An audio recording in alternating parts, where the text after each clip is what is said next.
Do if you're the king of an empire and you rely on the slavery of your people to keep you rich and powerful. But you see your people waking up and starting to show dissent. What would you do if you wanted to stay in power? You would sure hope that they forget about it. You would want to distract them, or even better, turn them against each other so that they forget about their original cause.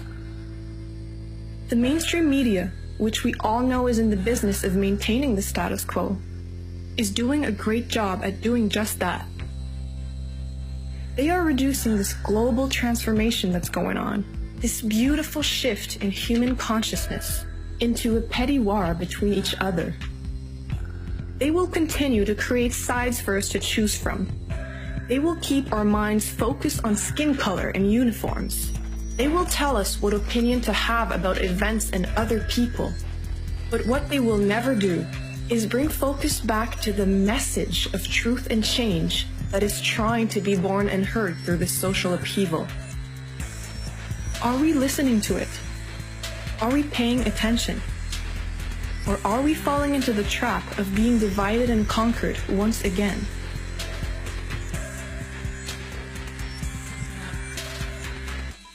Who are underneath these uniforms? Who are those we call protesters?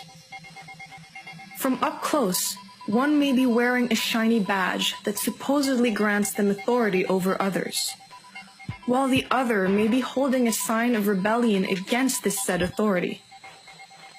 But from a higher perspective, it's all the same. We are all human beings. And the reason why change is needed is meant to uplift not only those walking the streets, but also those wearing the uniforms. So let's talk to each other, not yell at each other. Let's talk to each other, not kill one another. Let's give power to our message, not our egos. Let's remind each other of the beautiful and unifying cause behind all of this. We want a world that honors all life. We want a world that is fair for everyone. We want peace. We all want to stop surviving and start living. We want to be free. It's time for a new philosophy, folks. One based on, yes, the principles of Jesus, which were love your brother as yourself, because you know what? He is yourself. We are literally all one. When we finally stop fighting against each other, we will gain enough perspective to see the real issue here. Now, one might say that the issue is the king of the empire, the corporate elite that is enslaving humanity. But even that is thinking too small. What is the life force of this system? Is it the small group of people calling the shots at the top of the pyramid? Or is it the 7 billion strong army of people complying? That is us. That is humanity. We do it because we want to keep our jobs, because we want to survive. But we only have to struggle to survive if we comply with a system that keeps us in isolation and competition.